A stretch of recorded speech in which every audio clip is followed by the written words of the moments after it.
ಈ ನಕಲಿ BPL card ಹೊಂದಿರುವಂತವರಿಗೆ ಸರ್ಕಾರ ಇದೀಗ ಶಾಕ್ ಕೊಡೋದಕ್ಕೆ ಮುಂದಾಗ್ತಾ ಇದೆ. ಇದೇನು ಇವತ್ತು ನಿನ್ನೆದಲ್ಲ, ಬಹಳ ದಿವಸದಿಂದನೂ ಕೂಡ ಈ ತರದೊಂದು ಪ್ರಕ್ರಿಯೆ ಮಾಡುವಂತ ನಿಟ್ಟಿನಲ್ಲಿ ಪ್ರಯತ್ನ ಆಗ್ತಾ ಇತ್ತು. ಬಟ್ ಮಾನದಂಡದ ವಿಚಾರವಾಗಿ ಗೊಂದಲ ಇತ್ತು. ಬಟ್ ಈಗ ನೋಡಿ, ಅನರ್ಹ ಬಿಪಿಎಲ್ ಕಾರ್ಡ್ ದಾರರನ್ನ ಸರ್ಕಾರ ಪತ್ತೆ ಮಾಡುವಂತ ಪ್ರಕ್ರಿಯೆಯನ್ನ ಮುಂದುವರಿಸಿದೆ. ಅನರ್ಹ ಬಿಪಿಎಲ್ ಕಾರ್ಡ್ ದಾರರ ಪಟ್ಟಿ ಬಿಡುಗಡೆಯಾಗಿದೆ. ಏನಂಗಂದ್ರೆ ಮಾನದಂಡ, ಯಾರಿಗೆ 1,20,000 ವಾರ್ಷಿಕ ಆದಾಯ ಇದೆಯೋ ಅವರಿಗೆ ಬಿಪಿಎಲ್ ಕಾರ್ಡ್ ಇಲ್ಲ. ಗ್ಯಾರಂಟಿ ಹೊರೆ ಕಡಿಮೆ ಮಾಡೋದಕ್ಕೆ ರಾಜ್ಯ ಸರ್ಕಾರ ಮಾಡಿರುವಂತಹ ಪ್ಲಾನ್ ಇದು. ಪ್ರಾಥಮಿಕವಾಗಿ ಚಿಕ್ಕಮಗಳೂರು ಜಿಲ್ಲೆಯಲ್ಲಿ 50,000 ಕಾರ್ಡ್ಗಳ ಪಟ್ಟಿಯನ್ನ ರಿಲೀಸ್ ಮಾಡಲಾಗಿದೆ ಅಂತ. 50,000 ಅಂದ್ರೆ ಫಲಾನುಭವಿಗಳು ಅಲ್ಲದೆ ಇರುವಂತವ್ರು. ಇದನ್ನ ನಕಲಿ ಕಾರ್ಡ್ ಅಂತಾನೂ ಹೇಳ್ಬೋದು, ಅಥವಾ ಅರ್ಹ ಫಲಾನುಭವಿಗಳು ಅಲ್ಲದೆ ಇರುವಂತವ್ರು, ಕಾರ್ಡ್ ಅನ್ನ ಹೊಂದಿರುವಂತವ್ರು. ಕಾರ್ಡ್ ಅಸಲಿನೇ, ಬಟ್ ಫಲಾನುಭವಿಗಳು ನಕಲಿ ಅಷ್ಟೇ.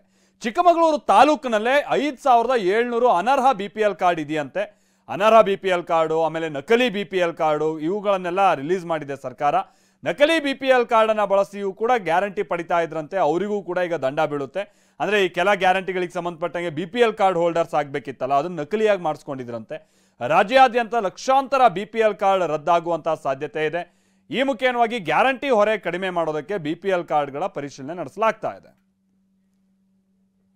ಹೊಸ ರೇಷನ್ ಕಾರ್ಡ್ಗೆ ಆನ್ಲೈನಲ್ಲಿ ಅಪ್ಲಿಕೇಶನ್ ಹಾಕಲಿಕ್ಕೆ ಒಂದು ಇನ್ಕಮ್ 1,20,000 ಒಳಗಿರ್ಬೇಕು. ಕಾರ್ಡಿ ನಂಬರ್ ರೆವಿನ್ಯೂ ಡಿಪಾರ್ಟ್ಮೆಂಟಿಂದ ಕೊಡ್ತಾರೆ, ಪ್ಲಸ್ ಆಧಾರ್ ಕಾರ್ಡ್ 2 ಸಾಕು. ಆಮೇಲೆ ಇನ್ಎಲಿಜಿಬಲ್ ಕಾರ್ಡ್ಸಿಗೆ ಸಂಬಂಧಪಟ್ಟಂಗೆ ಈಗ ಸತ್ತೋಗಿರೋರು, ಮತ್ತು 6 ತಿಂಗಳಿಂದ ಕಂಟಿನ್ಯೂಸ್ ಆಗಿ ರೇಷನ್ ತಗೊಳ್ದೇ ಇರೋರು, ಮತ್ತು ಇನ್ಕಮು 1,20,000ಕ್ಕಿಂತ ಜಾಸ್ತಿ ಇರ್ತಕ್ಕಂಥ ಇನ್ಕಮ್ ಇರ್ತಕ್ಕಂಥವ್ರು, ಆಮೇಲೆ ಗೌರ್ಮೆಂಟ್ ಎಂಪ್ಲಾಯೀಸು ಹಾಗೂ IT ಪೇಯರ್ಸು, ಮತ್ತು 10 ಚದರಕ್ಕಿಂತ ಜಾಸ್ತಿ ಮನೆ ಇರ್ತಕ್ಕಂಥವ್ರು, ಇಂಥವ್ರದ್ದು ಇನ್ಎಲಿಜಿಬಲ್ ಕ್ರೈಟೀರಿಯಾದಲ್ಲಿ ಆನ್ಲೈನಲ್ಲಿ ಡಾಟಾ ಅವೈಲೇಬಲ್ ಇದೆ. ಆ ಡಾಟಾ ಬೇಸ್ ಮೇಲೆ ತೊಗೊಂಡು ಅಂಥ ರೇಷನ್ ಕಾರ್ಡ್ಸ್ನೆಲ್ಲ ಕ್ಯಾನ್ಸಲ್ ಮಾಡ್ತೀವಿ. ಸೊ ಕೇಳಿಸ್ಕೊಂಡ್ರಲ್ವಾ, ಅಲ್ಲಿ ಆಹಾರ ಇಲಾಖೆಗೆ ಸಂಬಂಧಪಟ್ಟಾಗಿನ ಉಪನಿರ್ದೇಶಕರು ಹೇಳ್ದಂಗೆ ಮಾನದಂಡಗಳೇನು? ಆದಾಯ ತೆರಿಗೆದಾರರು ಅಂದ್ರೆ ಟ್ಯಾಕ್ಸ್ ಪೇಯರ್ಸ್ ಆಗಿರಬಾರ್ದು. ಆಮೇಲೆ 1,20,000 ಆದಾಯವನ್ನ ಹೊಂದಿರಬಾರ್ದು. ಅಂಥವರಿಗೆ ಮಾತ್ರ ಕಾರ್ಡು. ಈ ಥರದ್ದೆಲ್ಲ ಅವರು ಏನಾದ್ರು ಟ್ಯಾಕ್ಸ್ ಪೇಯರ್ಸ್ ಆಗಿ 1,20,000 ವಾರ್ಷಿಕ ಅಂದ್ರೆ ತಿಂಗಳಿಗೆ 10,000ಕ್ಕಿಂತ ಹೆಚ್ಚಿನ ಇನ್ಕಮ್ ಇರೋರು, ಆಮೇಲೆ 10 ಚದರ ಮೇಲ್ಪಟ್ಟಂತ ಮನೆ ಅಂದ್ರೆ 1000 ಸ್ಕ್ವೇರ್ ಫೀಟ್ ಕಿಂತನೂ ಮೇಲ್ಪಟ್ಟಂತ ಮನೆ ಹೊಂದಿರುವಂಥವ್ರು, ಮುಖ್ಯವಾಗಿ ಕಾರನ್ನ ಹೊಂದಿರುವಂಥವ್ರು, ಇಂಥವರ ಬಿಪಿಎಲ್ ಕಾರ್ಡ್ ಅನ್ನ ಏನಾದರೂ ಇದ್ರೆ ಕಂಡು ಬಂದ್ರೆ ಅವುಗಳನ್ನ ರದ್ದು ಮಾಡ್ತಾರೆ. ನಿಮ್ಮ ಹತ್ರ ಕಾರ್ ಇದೆ ಅಂತಾನೆ ನೀವು ಬಿಪಿಎಲ್ ಕಾರ್ಡ್ ಹಿಡ್ಕೊಳಂಗಿಲ್ಲ. ಕಾರ್ಡ್ ಅದನ್ನ ನೆಸೆಸಿಟಿ ಅಂತ ಕನ್ಸಿಡರ್ ಮಾಡೋಕ್ಕಾಗಲ್ಲ, ಅದೊಂದು ಲಕ್ಸುರಿ ಅಂತೇಳಿ ಕನ್ಸಿಡರ್ ಮಾಡಬೇಕಾಗುತ್ತೆ ಅನ್ನುವಂಥದ್ದು ಸರ್ಕಾರದ ವಾದ. ಹಿಂದೆ ಉಮೇಶ್ ಕತ್ತಿ ಅವರು ಇದ್ದಂಥ ಸಂದರ್ಭದಲ್ಲಿ ಅವರು ಬೈಕ್ ಹೊಂದಿದ್ರೆ ಅವ್ರದ್ದು ರದ್ದು ಮಾಡ್ತೀವಿ, ಫ್ರಿಡ್ಜ್ ಹೊಂದಿದ್ರೆ ಅನ್ನುವಂಥದ್ದೆಲ್ಲ ಇತ್ತು. ಅದೆಲ್ಲ ಸರಿ ಇರಲಿಲ್ಲ. ಇದು ಈಗ ಹೊಸದಾಗಿ ಕೆಲ ಮಾನದಂಡಗಳನ್ನು ರೂಪಿಸಿಕೊಳ್ಳಲಾಗಿದೆ. ಅಶ್ವಿತ್ ನಮ್ಮ ಪ್ರತಿನಿಧಿ ಇದಕ್ಕೆ ಸಂಬಂಧಪಟ್ಟಂಗೆ ಮತ್ತಷ್ಟು ಡೀಟೇಲ್ಸ್ ಅನ್ನು ಕೊಡ್ತಾರೆ. ಚಿಕ್ಕಮಗಳೂರು ಪ್ರತಿನಿಧಿ ನಮ್ಮ ಜೊತೆಗೆ ನೇರ ಸಂಪರ್ಕದಲ್ಲಿ ಜಾಯಿನ್ ಆಗ್ತಾ ಇದ್ದಾರೆ. ಅಶ್ವಿತ್, ಇಲ್ಲಿ ಹೌದು, ಇದು ಬಹಳ ಸರ್ಕಾರಗಳು ಇಂಥದ್ದೊಂದು ಪ್ರಯತ್ನವನ್ನ ಪಟ್ಟಿವೆ. ಬಟ್ ಈ ಮಾನದಂಡದ ವಿಚಾರವಾಗಿ ಸ್ವಲ್ಪ ಗೊಂದಲ ಆಗಿ, ಬಹಳ ವಿರೋಧ ಆಗಿ, ಯಾಕೆ ಸುಮ್ಮನೆ ವೋಟರ್ಸಿನ ಎದುರಾಕೊಳ್ಳೋದು ಅನ್ನುವಂಥ ರೀತಿಯಾಗಿ ಅದನ್ನು ಪಕ್ಕಕ್ಕೆ ಇಡ್ತಾ ಇದ್ರು. ಬಟ್ ಈಗ ಸರ್ಕಾರದ ಹೊರೆ ಕಡಿಮೆ ಆಗುವಂತ ನಿಟ್ಟಿನಲ್ಲಿ ಇಂಥದ್ದೊಂದು ದಿಟ್ಟ ಹೆಜ್ಜೆ ಇಡಲೇಬೇಕಿದೆ. ಇದು ಎಷ್ಟು ಸೀರಿಯಸ್ ಆಗಿ ಚಿಕ್ಕಮಗಳೂರಿನಲ್ಲಿ ನಡೀತಾ ಇದೆ ಅಶ್ವಿತ್, ಏನ್ ಕತೆ?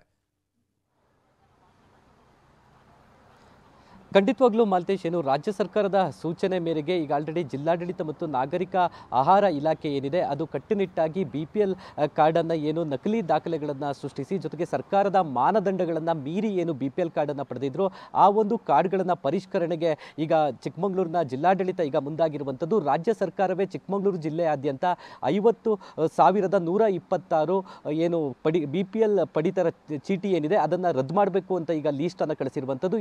ಇದಕ್ಕೆ ಸಂಬಂಧಪಟ್ಟಂತೆ ಈಗ ಆಲ್ರೆಡಿ ಪ್ರಕ್ರಿಯೆಗಳು ನಡೀತಾ ಇರುವಂಥದ್ದು. ಪ್ರಮುಖವಾಗಿ 1,20,000 ವಾರ್ಷಿಕ ಆದಾಯ ಇರುವಂಥವರು, ಜೊತೆಗೆ 10 ಚದರ ಮನೆ ಮೇಲ್ಪಟ್ಟಂತೆ ಮನೆಯನ್ನು ಹೊಂದಿರೋರು, ಜೊತೆಗೆ IT ಪಾವತಿದಾರರು ಸೇರಿದಂತೆ ಕಾರನ್ನು ಹೊಂದಿರುವಂಥವರ BPL ಕಾರ್ಡ್ಗಳನ್ನು ಈಗ ರದ್ದು ಮಾಡಬೇಕು ಅಂತೇಳಿ ಸರ್ಕಾರ ಈಗ ಆಲ್ರೆಡಿ ಒಂದು ಸೂಚನೆಯನ್ನು ನೀಡಿರುವಂಥದ್ದು. ಈ ಒಂದು BPL ಕಾರ್ಡ್ಗಳನ್ನು ಹೊಂದಿರುವಂಥವರು ಎಷ್ಟು ಮಟ್ಟಿಗೆ ಫಲಾನುಭವಿಗಳು ಅಥವಾ ಫಲಾನುಭವಿಗಳು ಆಗಿಲ್ಲ ಎಂಬ ನಿಟ್ಟಿನಲ್ಲಿ ಈಗೊಂದು ತನಿಖೆಯನ್ನು ನಡೆಸಲಿಕ್ಕೂ ಕೂಡ ಒಂದು ಸೂಚನೆಯನ್ನು ನೀಡಿರುವಂಥದ್ದು. ಈಗ ಆಲ್ರೆಡಿ 50,100 ಚಿಲ್ಲರೆ BPL ಕಾರ್ಡ್ ಹೋಲ್ಡರ್ಸ್ ಏನಿದ್ದಾರೆ ಅವರು BPL ಕಾರ್ಡ್ ಕಳೆದುಕೊಳ್ಳುವ ಜೊತೆಗೆ ದಂಡವನ್ನು ಕೂಡ ಕಟ್ಟುವ ಸ್ಥಿತಿಗೆ ಈಗ ನಿರ್ಮಾಣವಾಗಿರುವಂಥದ್ದು. 1 kg ಅಕ್ಕಿಗೆ 33 ರೂಪಾಯಿ ಅಂತೆ ಈಗ ದಂಡಕ್ಕೂ ಕೂಡ ಸರ್ಕಾರ ಸೂಚನೆಯನ್ನ ನೀಡಿದೆ. ಮಾಲ್ತೇಶ್, ಅಂದ್ರೆ ಅಶ್ವಿತ್, ಈ ದಂಡದ ವಿಚಾರವಾಗಿ ಇದು ಹೇಗೆ, ಇದು ಕ್ಲಾರಿಟಿ ಏನಾದರೂ ಸಿಕ್ಕಿದ್ಯಾ ಅಶ್ವಿತ್? ಅವ್ರು ಇಲ್ಲಿ ತನಕ ಎಷ್ಟು ಅಕ್ಕಿ ತಗೊಂಡಿರೋ ಅದ್ರ ಮೇಲೆ ದಂಡ ಹಾಕ್ತಾರೋ, ಅಥವಾ ತಿಂಗಳಿಗೆ ಅವ್ರು ಏನು ಅಕ್ಕಿ ತಗೊಳ್ತಾರೋ ಅದ್ರ ಮೇಲೆ ದಂಡ ಹಾಕ್ತಾರೋ, ಏನ್ ಕತೆ ಅಶ್ವಿತ್? ಇದೇನಾದ್ರು ಕ್ಲಾರಿಟಿ ಸಿಕ್ಕಿದ್ಯಾ? ಖಂಡಿತವಾಗ್ಲೂ ಮಾಲ್ತೇಶ್, ಏನು ಒಬ್ಬ ವ್ಯಕ್ತಿ BPL ಕಾರ್ಡನ್ನು ಪಡೆದ ತಿಂಗಳಿನಿಂದಲೇ ಆತನಿಗೆ ಒಂದು ಅಕ್ಕಿ ಏನು ಪಡೆದಿರ್ತಾನೆ, ಈ ಸರ್ಕಾರದಿಂದ ಅಕ್ಕಿ ಜೊತೆಗೆ ಏನು ಸರ್ಕಾರದ ಯಾವೆಲ್ಲ ಯೋಜನೆಗಳನ್ನು BPL ಮುಖಾಂತರ ಪಡೆದಿರ್ತಾನೆ, ಇದಕ್ಕೆ ದಂಡವನ್ನು ರಾಜ್ಯ ಸರ್ಕಾರ ಈಗ ಸೂಚನೆಯನ್ನು ಮಾಡಿರುವಂಥದ್ದು. ಮುಖ್ಯವಾಗಿ ಆತ ಮೊದಲ ತಿಂಗಳಿನಿಂದ ಅಂದರೆ ಸ್ಟಿಲ್ ಇವತ್ತಿನವರೆಗೂ ಏನು ಆತ ಪ್ರತಿ ತಿಂಗಳು ಅಕ್ಕಿಯನ್ನು ತೆಗೆದುಕೊಂಡಿದ್ದ, ಆ ಪ್ರತಿ kg ಅಕ್ಕಿಗೆ 33 ರೂಪಾಯಿಯಂತೆ ದಂಡವನ್ನು ಆತ ಕಟ್ಟಬೇಕಾಗುತ್ತೆ. ಅಂದರೆ 2 ವರ್ಷಗಳ ಕಾಲ. Okay thank you Ashwith.